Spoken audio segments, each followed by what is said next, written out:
What's up, guys? This is Built by Fear Podcast, episode 6. In this episode, we will be talking with Lana, getting into a lot of different things as far as testimony, family, fitness, God, so many different things. And I think this will be an interesting conversation for an assortment of people. So check it out. Hope y'all enjoy. Have a blessed day. Lana, it's good to have you today. Thank you so much for having me. Yeah, absolutely. We was just talking about assault bike, and you got to work out today. Yeah. So what's the workout for today after this? So I have a full upper. I'm currently training like 3 to 4 RIR. So I've got incline bench, dumbbells. I've got chest supported back rows. Okay. Got some arms, cable movements, and then that pesky assault bike session after that. Hurt your feeling. It really will. It'll assault you in so many different ways. What is your thought process to get through the assault bike? I just don't have one. You just go. No, I have to just like lock in and be like, it's gotta happen. Absolutely. Yeah. Well, thank you for coming on the show today. So we're gonna get into the whole thing. Pretty much, we're gonna go back to the beginning, right? Because Alana, you do what I've heard that you have a business. You have a clothing line. Mm-hmm. Yeah. You also have your own podcast. I do, yes, sir. Right, and then personal training. So it's online training. Online training. Yeah, more emphasis on the personal development aspect. Got it. And then a couple other things. What else could you say you're into now? Let's see. I am also a fitness, like physique competition. Like I'm training for wellness. I get to compete this next year. Literally just started prep on Monday. Wellness is a competition? So it's bodybuilding. Yeah, so it's a division within bodybuilding. Got it. Yeah, so I'm prepping for that, which is super exciting. I just fell in love with the sport. And then I also just help on small projects, whether it's like videography or just like consulting of how to get people into a better place to be able to build the lives that they want. And I do a lot of that within Beyond Built, which is the online training. Got it. I've heard that. Beyond Built. Okay. Sweet. So let's talk about how we got to that point then. So where are you from, Lana? So I'm from Ingleside, Texas. Ingleside? Yeah. So St. Corpus Christi and like 30 minutes north. Nice. Yeah, that's where I'm from. Hey, you're Houston now. I am. Okay. Yes, sir. Kind of been all over the place though. Mm-hmm. Yeah. So grew up there, and honestly came from like a fantastic family. My parents are great. They definitely have their shortcomings, and like as an adult, we've been able to have more of those conversations. But at the time, I was like, man, my parents are mean. I don't like them. Oh, for sure. And I also struggled a lot with my health growing up. I got diagnosed with PCOS and prediabetes at like 13. And just gradually gained weight. And I was actually 415 pounds by the time I graduated high school. Yeah. Look at you. Yeah. And so when I graduated, I didn't really graduate with a lot of friends because I was very isolative. I didn't really like my life. I had tried to commit suicide a couple of different times throughout high school. And thankfully, it didn't work. And then I went off to college and I got really sick. They found a tumor on my stomach. Italy. And luckily, by the grace of God, it was benign. And the doctor walked in. He was like, hey, you're 19 years old. If you don't do something and lose weight, you're not going to make it to 25. Now, at 19, I was like, I'm invincible. You can't tell me that. For sure. Yeah. I was like, I have an entire life to live. What do you mean? So I didn't take him seriously. And I kept doing whatever it was. I was drinking. I was actually dealing drugs. I was doing drugs. It was not a good place to be. And I got sick again. And the doctor, same exact man, good old, like, he was in Sam Houston. He was a great man. He walked in. He was like, I'm serious. If you were my daughter, I would not let you keep making these decisions. You were going to die.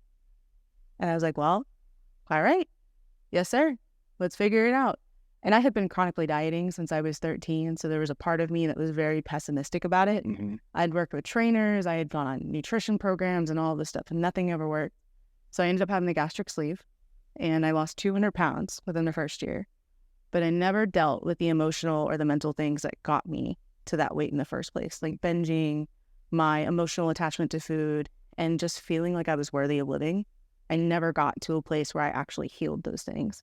So I ended up gaining a bunch of weight back, and Chad Morgan from Beyond Built put into my DMs. I was like, yo, I really like your story. Let's do something together. Like, let's get you to the body you want. And then honestly, from there, it was just history. How long ago was that? When Chad? Yeah. 2020. 2020. April of 2020. So 3 years on the venture. Mm-hmm. Hey, I'm going to tell you, you're blessed. I am. Hearing your story, I did not know that. Yeah. You blessed. That's crazy. Yeah. I'm super, super fortunate. And like, on my 26th birthday, I got to sit, because I lived in LA for about a year and a half, and I got to sit on the most beautiful cliffside with a guy that I was dating at the time, and just like, wow, I made it.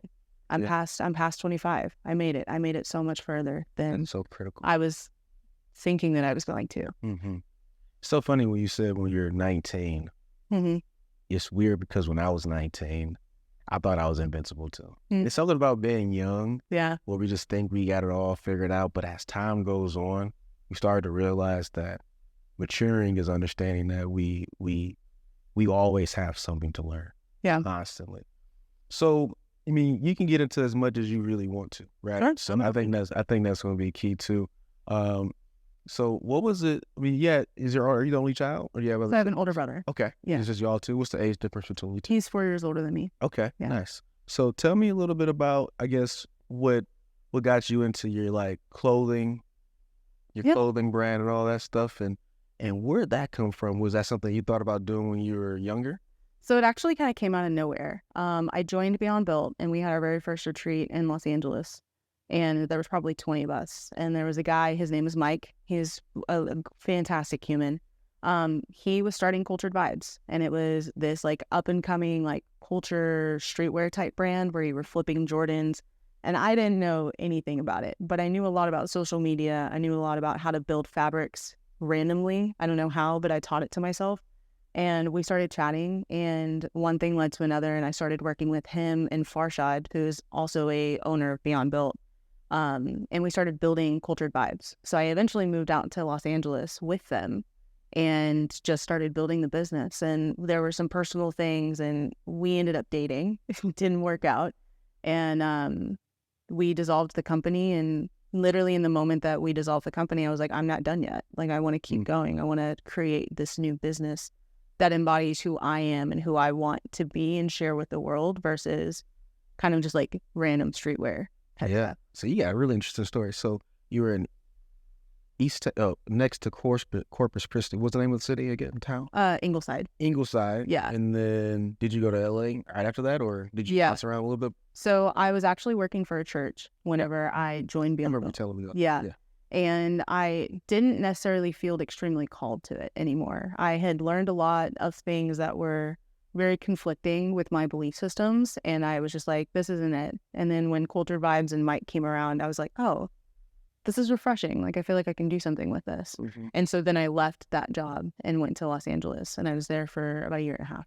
Yeah, I know we talked a little bit about that last time when I first met you. Worked at a church, and we have to tell you have to tell people what church you're at or anything like that. But, you know, it's so interesting because one thing that helped me the most, John Piper said ministry is not limited to the pulpit. And it's so easy for us to think that you got to do ministry in the church setting all the time, but it's constant. So I guess what was that deciding factor for you to say, hey, I may not be called to that specifically? Yeah. And what was the difference between what you felt like you weren't called to what you are called to now? So I think the defining factor was I was working in kids ministry at the time. And that in itself is very sacred. And there's a lot of things that we do to protect the youth, specifically in the church. And I also had a really good friend who had been volunteering for that church for a really long time. And he had recently came out as gay. And my boss, as well as a couple other people, had asked me to not let them serve in our ministry anymore. And for me, it hit me in all the wrong places. And I was like, you want me to tell a servant of God that they can't serve in your house because of who they love. And that's a very conflicting opinion, and I'm fully aware of it. But my God asked me to love people as they are and show them who I am by embodying him. So who would I be if I shamed him for things that I have no control over? And like, why would I judge someone for their sins when I'm sinning all the time? And mine's forgiven and I'm allowed to serve, but just because of who they love, they're not allowed to. And I think that was the really big defining factor of like, I don't feel like our values are aligned. And I think what they're doing is great. I know that I can love people for exactly who they are and lift them up versus trying to make them into something that something they may not feel like they are. Right, That right, makes right. sense. No, that's such a complex situation. It really Yeah. is. That's what I said to you last time. It's so Mhm. nuanced. And it's weird because the church is so big.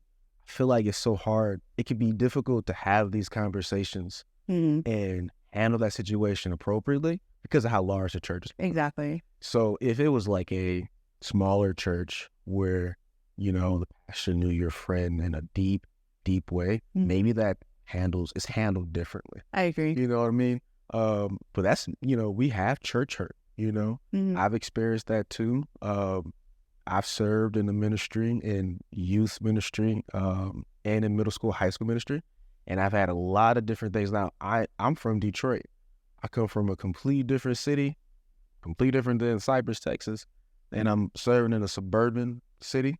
And, things can clash a little bit. I think one thing that stood out to me was a cultural difference and Mhm. how I felt like my culture and what I grew up with wasn't always well received, or I was made to feel outside. Yeah. And I had a couple of different situations where someone was making fun of, something simple, but my brush, I had a brush, and they kept calling my brush a horse brush. What do you mean? Like, no, it's just a brush. Yeah. He says, oh, no, that's a horse brush. I'm like, what are you talking about? And that's light, right? And I'm athletic. I had one situation where I was at a church camp and was playing basketball, and I just casually touched the ground. Mhm. And the leader, this is a high school, college leader, and he said to a student that all N-words can jump. Oh no. And it's just, what? So it's this weird thing. And my point to say this is, and this is the whole point of Built by Fear, is have these type of conversations. Yeah. Because when we talk about discipleship, talking about walking with people, doing life with people, is really nuanced. It takes time. It's not this whole like, hey, let me just smack, you across the face with the law, and people are going to just fold to it, Okay, so that's like my little snippet on church hurt. Would you say that was a little church hurt for you? Yeah, and I had also, it was really strange because I had only been for the church, been with the church for about a year, and I had grown so much in ranking where I was also privy to a lot of information that someone who is very new in their faith should not have been privy to. So I think that also played a lot into it. And as I've grown, I realized that I was holding them to the same standard that I would hold God. And I held a lot of hurt from that expectation of thinking that just because they are carrying the word of God, that they also have to live like God. And as I've given myself grace in my own journey and just understanding who I am as a person, I also know that they're just human. And they have their shortcomings, they have their biases, they have their prejudices, and it doesn't make them a bad person. It's just they are a culmination of all the things that they've experienced. And until they have the opportunity to learn from someone with a different perspective, they will always have that perspective. And I think that at the time when I left, I was just angry and I was just willing to spill poison on anything that I could until I got out of that, was in a new situation where I was like, man, I'm not proud of who I am. And then I realized how much grace God really does have and how he can work in your heart even when you feel like you're not doing the right thing. Yeah, absolutely. That was really well said. Absolutely. Okay. So you say you are a believer, and at that time you say it was about a year. So were you a Christian for about a year, and then you were working in this church? So kind of how I came into it was I always grew up in a Christian-based household. My dad's family actually built the Catholic church in town. And then my mom was kind of just mixed. She didn't necessarily identify with any of them, but she grew up Methodist. And so there was always a conversation around God, but we were always given the opportunity to figure it out for ourselves. And I have a love-hate relationship with that because I'm like, man, I didn't have any guidance. And then also I'm like, I appreciate the fact that you let me figure it out on my own. For sure. And when I got into high school and I was really struggling with my emotions and my mental capacity and just being able to understand life as a teenager, I didn't always want to be around anymore. I had a lot of suicidal thoughts. I really struggled with just my person. And when I was like 18, 19 years old, I was working at a Planet Fitness and I was working an overnight shift. I was just really struggling. And I was texting one of my best friends at the time, and he was like, "Hey, I'm really worried about you." And I was like, "I'm fine. I don't care. Like, I'm good." And I ended up walking into the women's bathroom, and I was about ready to drink the bleach because I was just, those demons in my head were just playing like a broken record. And he showed up at my job, and he was like, "Hey, I can see you're really struggling, and I'm here for you. Like, put the bleach down. Like, let's do this together." The following week, he took me to the same church that I would end up working for. And I was with his family, and I didn't really want to express myself on how much I was struggling. And so I went again the next week, and the pastor, the exact message was about suicide. And I'm getting emotional. It was towards the end, and he was like, "I want everyone to bow their heads, close their eyes." And he was like, "If you have been struggling with suicidal thoughts within the last week and a half, please raise your hand." And in my head, I was like, "I'm not going to raise my hand. I'm not going to do it." And my arm just like went up. And 4 seats down, there was a guy, and he was a part of the college ministry. He came over and he just sat there, and I just bawled. He put his arm around me and he prayed over me, and he was like, "I love you. I know we just met, but like, I'm here for you, and I'm so sorry for all the things that you've been through." And he had no idea that 2 weeks before I tried to take my own life. And that's literally how I got involved in everything. Yeah. I told you, you blessed. Yeah. Come on. Yeah. God is good. And I feel like that's the beauty of a testimony. Mm-hmm. That God meets you in not your mountaintop. He don't meet you there. He gets you there. But he may meet you in the lowest point where you're at. I can't shake it. I met God where I was in rehab. I met the Lord where I was seen as crazy. Like I was really out there tripping. I don't want to get into it too much, but I think it's hard because we have this thing where we see people go up, and as they get closer to God, I think God starts to weed some things out their lives, right? But in the other end of it, we have this system in the world where we want things to look really good. So now we have this hold on what is good. Mm-hmm. And then you can start to push people towards that way. So like, good example is like, I was working in church, and I could tell that people were trying to structure me to try to go this way and this route.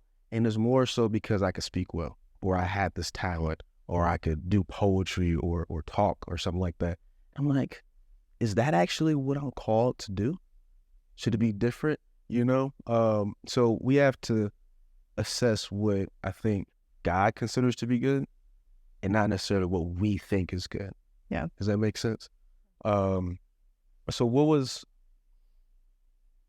made you go to LA? I know you mentioned the clothing brand. Mm-hmm. So talk to me about that and then that transition right after leaving the church. Ironically, I was just having this conversation with my best friend on the way over here. I went to LA because I was in love. Okay. And the clothing just kind of came from it. So I met Mike. We became best friends. We talked every single day, and I fell in love with him. But I was like, I'm not going to admit that I fell in love with you. I was like that immature in my relationship. And we just started the business, and we started just like figuring it out. And it was really rough. Like, people really don't talk about the beginning aspects of starting a business, and like the money, the time, the energy, the effort. Like, it's a lot. And especially when you're in a new relationship, there's just so many different dynamics that are spinning. And it was a beautiful thing. I got to meet like some incredible people, make some really dope connections. I ended up in like a Beverly Hills mansion at one point, and I was just like looking over the skyline. I was like, how in the world did I get here? That Like, Cali life. it was incredible. Like, people who I would have like fawned over like 6 months prior, I was just sitting in the same room with them, and I was like, what is happening? Like, I was trying to kill myself like a year ago. Like, this is crazy. I get to sit in a room with some of the most wealthiest people who have incredible influence. And not only do I not care, but I just get to relive this moment and be like, wow. Is this 2020? It's 2020, 2021, right on that cusp. Yeah. I see. And then when did you come back to Houston? Actually about 9 months ago. Oh, so you're fresh Yeah. back to Houston. Okay. Yeah. Yeah. How's H-Town? It's very different. Let me tell you, I do miss California. I miss it because I could just go to the beach anytime I wanted. You miss the And weather? like, I miss the weather so much. Being able to walk around in a sweatshirt 24/7 was incredible. And also the hikes were so stunning. So stunning. I mean, you can walk around the sweatshirt here in Houston too. Yeah, I think a lot I of get a people heat do. stroke then. Oh, for sure. Absolutely. Okay, cool. So what do you have going on now? You have your podcast? Yeah, You got so I your have a clothing podcast. brand? Mhm. Tell me about what you got going on now. So I have a podcast. It's called Owning Your Moment, and it's literally just about being able to embrace every single aspect of your life. Because I think a lot of the times we are so focused on who we used to be and trying to not ever be that again, or we're so hyper fixated on who we think we need to be in order to feel loved, accepted, appreciated, or even have any ounce of success.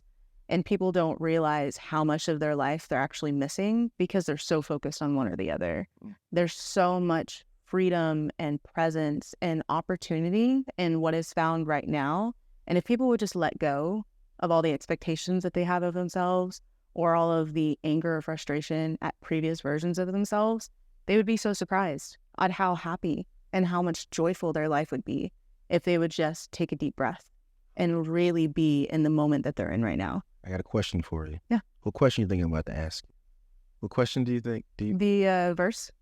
No. Oh, I asked Adrian last time. How do you view God? I do love this question. How do you feel God views you? Yeah. So I view God as an extension of who I am because I get to embody him every day. He is love.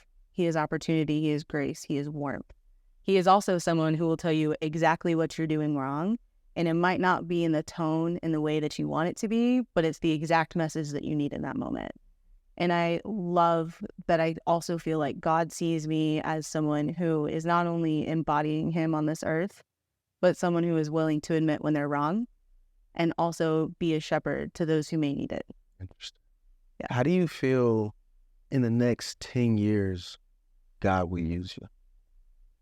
Honestly, I'm kind of scared. Yeah. I'm scared because it's crazy to go from a place where you never once imagined that you would make it past a certain age, and then now just opportunities are opening the doors, like being able to sit here and talk to you about my testimony and things that I've been through, but also just like God works in such beautiful ways, and all of those things that you think you are like, man, my life sucks because of this, or like, man, why you got to do this to me again? I'm tired of being one of your strongmen. Like, take me off your roster, God. I don't want to do this anymore. Those are the exact things that he uses to connect you with more people. And whether we had this conversation last time, my relationship with God is no longer in a church. It's within myself and how I teach and how I talk to people.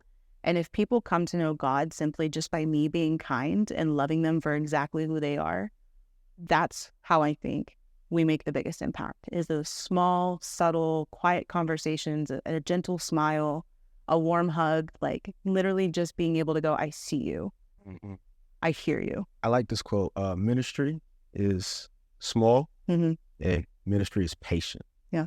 I think that patient part is that big piece. I agree. It's so easy to judge people based on their point of sanctification, Mm-hmm. right? And where they are at in this time. Yeah. But who knows where someone will be in the next 10 years. I want to get into it. Yeah.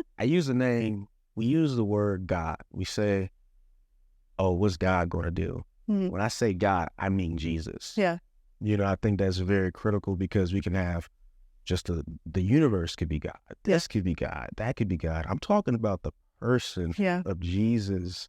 And when you see this person of Jesus and how he lived, in 1 John talks about how 1 John 2, I believe is verse 6 or 7, where it says, if you truly are his follower and you are walking in the light, not in the darkness, you will walk like he did. Yep. And I think what's so interesting is that walk like he did, it's the identity piece. Mm-hmm. It's not just an action piece, right? Cool word. I'm doing these actions or I'm doing good works. It is an identity of who you are as a child of God and what is your pursuit. Mm-hmm. So I asked this really wild question, and this may be like kind of crazy, Mm-hmm. but I'll tell you the story. I was working at a coffee shop, and this guy named Creighton, super nice kid, homeschool, grew up in a Christian household, right? He's a believer. I really do believe he's a believer. And I was asking him about his testimony. He's just like, I had that, just no crazy testimony. I'm a Christian. There's nothing wild, right? Then I asked him, okay, when did you realize you'll never die? And that's the implications of actually having your identity in Christ. Mm-hmm. Like, that is life. And in 2023, we do everything in America to keep our eyes off the reality that we will one day face this thing called death. What will we do when we mess with that foe? We need a Lord and Savior that goes beyond this world. Yeah. So I want to encourage your identity to be in Christ. Yeah. Something you said in one of my favorite songs from when I was a kid was Mercy Me. I can't remember the exact title, but it talks about whenever he comes to the gates and he is like in front of the presence and how he will just collapse. Like, that's honestly how I view life now. Like, I have had so many experiences where I shouldn't be here anymore. And I've seen so many of my friends pass. And now, like, those things that I used to be really quick to get angered or frustrated by, like, I'm just like, it is what it is. Like, there's so much more beauty in what is coming in life. And I think that if a lot of people were to really embody that and understands that this life is really just temporary and it's just an experience that you're having, and at the end of the day, we're all going to be with him, and we're going to really get to understand why life played the way that it did and learn even more, and then just be that light for other people. Like, the lives you can change simply just by existing is unmeasurable. What's your favorite scripture? Matthew 3 or 4, the light, be the light with the lamp. I can't exactly quote it, but it's the one where the light on top of the hill and the light. Yeah. Cool. And I think you said this earlier, and I absolutely loved it about being darkness. Like, even if you are in the darkest place of your entire life, if you just look for the light, you will find God. And I have been in so many dark places. And now I truly believe that I am a light to the world and I'm a light to the people in my life. And I really hope that I can be the person that they look for in their dark times. Mm-hmm.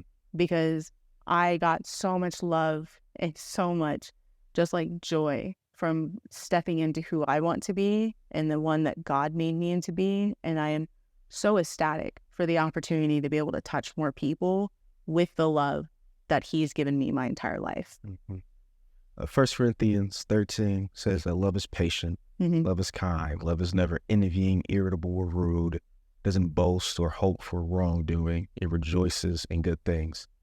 And right before that, Paul is talking about how you can have all these spiritual gifts, do all these things, you can prophesy, you could be this, that, you could preach a whole bunch, but if you do not love, you are like a creaking gong or a loud gong or a creaking gate just making a whole bunch of noise. Yep. And I was talking to James about this before we got on the podcast. It's a lot of people who hold the word of God in a way where it's just like you just smacking people upside the head. I agree. Then there's another side where you are just letting people do whatever they want, right? In the gospel is this. I think the best way to think about the gospel is if you have a coin, right? And if I have a coin or any denomination of currency, if I don't have both sides of it, its value is completely diminished. I agree. Right? On one side, in the gospel, you have this absolute truth. Like absolute truth. Like non-emotional. He's not angry at you. Like gravity is gravity. You can't get mad at gravity. Yeah. Right? You have this true account of what is happening. On the other side, you have this absolute grace, mercy, and love. Now, the problem is this world, the darkness, our sin, our issues tries to hide both things. I agree. It tries to really blind us from the truth of the gospel, that Christ loves us, that he died for us, right? Yeah. He also is a true and proper judge. He's not going to lie to you. You said it earlier. He's going to tell you the truth. He'll keep it a buck with you, right? But he's not doing it for the sake of condemning you. He's doing it for the reality of you being well. So how do you think God is trying to make you well? I think by allowing me to see the grace that he's given me within myself. And I think that this is where a lot of people, not even just Christians, but a lot of people sell themselves short You can love God, but if you don't love yourself, it's not true. Mm. And because the thing is if you hate yourself, but you love God, God is a reflection of who you are. And so if you don't actually come to a place of like, you truly and inevitably love yourself, then you will always see God as the harsh, condemning, and cruel, like in the first testimony, or in the first first gospel. And so that's my challenge for a lot of people is like, if you truly want to love and embody God, then you have to love and embody who he made you to be. Mm-hmm. And I think that that's what a lot of people mess up, is because they think that they need to be this certain identity or have this certain placement in the church or impact this many lives in order to be that person. And it's like, if you would just take a step back and be grateful for all of the lessons and things that you've gotten out of this life because of who your maker is and because of who wants to see you at the end of your life, you would be so much happier. And then you would actually be able to step into the powers that he's given you and be able to impact people in a way that you can't even imagine yet. And I like, that's something that I think a lot of people really need to just like take a step back and go, where do I feel like I'm falling short of who he made me to be? And who am I projecting that I think I need to be in order to get that love? Because he loves you regardless. But if you're going to hate yourself, then you're hating God's creation. You're hating who he made you to be. Correct. Makes me think of the scripture, most important commandments to love your God with all your heart, soul, and mind. And it's the Shema. So it's based off Deuteronomy 6. But the first couple of verses is love the Lord God with all your heart, soul, and mind, and love others as a reflection of yourself. Or so to your point, if you can't see yourself correctly, you won't be able to see my friends, everybody else correctly. I won't be able to see my spouse correctly. I won't be able to see and love people properly. I can't love God and I can't love myself. It has to kind of come with that. Now, there's a difference, and I think it's important to make that distinction between loving yourself and having pride in self. Yes. Right? 100%. That pride of life, that, hey, I'm going to do my own thing. Yeah. I don't really care how it impacts other people, So that's good. Yeah, there's something that we talk about in like psychology and self-development of like the mirroring aspect. And a lot of the times when you feel discomfort or frustration or anger in a partner or a spouse or friendship, it's actually just a reflection of you feeling unsettled within yourself. And that's coming from your lack of either responsibility or being able to address something that you are not happy about. And the only way that you can do that is to be able to have that conversation with you and then ask him to take it away. Hey, therapy. That's what it sounds like. Yeah, it literally is. You have to be able to acknowledge your shortcomings before God can take it from you. You have to be able to acknowledge where you fell short to even admit that you're a sinner. And so if you're not willing to have those hard conversations with yourself, if you're not willing to actually address the pain that you're feeling, God can't take it away.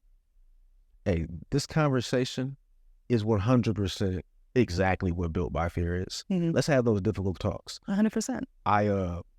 I'm just starting my venture into therapy and counseling. And it's been about 2 years where I've been trying to dibbling and dabbling and trying to figure out how I want to go about it. But I mean, like I said, I'm from Detroit. In our community, Black community, it may not necessarily always be the most outspoken thing, talking about mental health and going to therapy. So now I find myself 25, 30 years old at the time. I'm 30 right now, but in the last couple of years, not understanding my emotions, not understanding why I feel why I feel. Why am I anxious in this moment? What's causing that? Yeah. Why do I have this response to sounds? Why can't I go into this and that type of room? So kind of looking in this inward self is key. Another quote, we're all little kids with grown faces. At the end of the day, no matter how old you are, you're just a little kid with a grown face. And especially compared to God. Yeah. And if we would just spend more time connecting with that inner child and being more childlike, curious, loving, graceful, like my one of my mentors says this: when a kid falls and scrapes his knee, he doesn't sit there for the next 2 years complaining that he scraped his knee. He gets up and he starts playing again. And if we would just attack life with the same curiosity and love, imagine where you could be. Imagine where you could be. Life is going to happen. It's going to rain outside. Are you going to be mad that it's raining outside? You have two options. You can complain to God that it's raining, or you can go outside and dance in it. Those are your two options. But at the end of the day, you get to choose it. And I think a lot of the times people will pick, oh, woe is me. This isn't working out the way that I want it to. But it's working out because of the energy you're attracting based off of the decisions that you've made and how you feel toward yourself. Mm-hmm. And like talking about your emotions is really hard. Like I grew up in a really Hispanic household where my dad was like, rub some dirt in it every single time that I cried. My mom was not always as expressive. She was very like confined. And for a really long time, I didn't know how to express myself. And to this day, I'd be lying if I didn't have moments where I'm like, man, I'm feeling angry, but I don't want to feel angry. But it's just a part of being human. It's the beautiful complexity of who we are. And if you are trying to hide one part of that emotion because you think that it's going to make you aggressive, or you think it's going to make you weak, or you think it's going to make you less than, you are telling yourself that part of you is not enough. And in turn, you are saying that what God has made is not enough. Right. And so, like, if there's anyone that's listening to this that is like struggling with feeling emotion, just feel it. Emotions will only last in your body for 90 seconds unless you push them down. It's very stoic. You know stoicism? I do, yeah. Yeah, very stoic. This is what happened to me. So my family now, we had a big incident happen a couple of years ago when my cousin got killed. Mm-hmm. And it was like a plane crash. Just like everything blew up. Yeah. And for me, when I got saved when I was 19, coming out of rehab, I think I mentally put a nice border up. Yeah. And I just took everything that was from that point past and just kind of blocked it. Mm-hmm. And I became this completely different person. Yeah. Right. And after a while, it became like this forced image of always being happy, Mm-hmm. always being kind, saying yes, and breaking boundaries of my personal ability of what I can actually do. Mm-hmm. Kind of been that overwhelming people pleaser. Yeah. And it was destroying me. And when this incident happened, I couldn't keep it up. Mm-hmm. I couldn't keep going. I couldn't hold the face. No, I couldn't hold the face. And I realized, like, man, I got a mask up this whole time. I didn't even notice. So took the mask off. And how was it? It was great. Yeah. It was great. Free, like ripping off a Band-Aid. Yep. What's strange is that what I had to do was to take the mask off was stop coaching. Yep. So, I didn't talk a lot about myself with this one, in this podcast, but, weightlifting and all that stuff. And I was coaching at the time. My day was this. This was my normal day. Monday, Wednesday, Friday, Tuesday, Thursday, a little bit different. But at that time, I wake up at 5 a.m., go to the gym, train from 5 to 7, go to work, do my physical therapy thing at my work. I go from 7 to 6 or 5. Then I coach the rest of the day. Sounds like a busy day. It was ridiculous. With no room for you in it. 0. Yeah. And then I got married 2020. So now I have a wife. So things are starting to get stretched. Mm-hmm. And then this incident happened and I just couldn't keep it up. Yeah. And it really broke my brain because, my cousin was somebody that I kept praying for, and I'm still praying for all my family up in Detroit. And I just want to see the Lord do some miracles in their lives because I will worry for another phone call. Yeah. If someone calls me at a strange time, I kind of flinch a little bit. That trigger point comes up. Oh, for sure. Yeah. And I just don't like certain situations. Yeah. And you start to assess how quick this life is with that. I think it's interesting because it's real, right? Life is real. We talked about how you never know what can happen. There's 3 people groups in America, I feel like, that are exposed to the most trauma, Mm-hmm. right? You have people who may be in urban communities, right? High crime rate communities. You got people who are in the military Mm-hmm. and first responders. Yeah. Then you got everybody else. So you got these people who are experiencing constant trauma. Yeah. Right? And then you have people who may not experience, only see trauma. Right? But trauma is such an interesting thing, how we process it, because we don't forget it. Yeah. It It actually stays in your body too, Yep. which thank you for sharing, because I can only imagine the experience that you've had in Chicago, because I've had a couple of conversations with clients who live there, and I can just only imagine actually being there.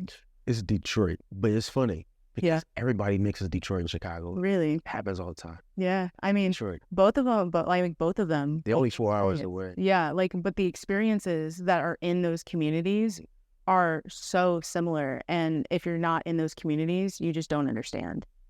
Like people can say, oh, I get it, I understand where you're coming from, but you don't. If you don't live it, you don't know it, period. No, for sure. And like being able to talk and express through those emotions, I can only imagine like how traumatizing it can be to relive those things.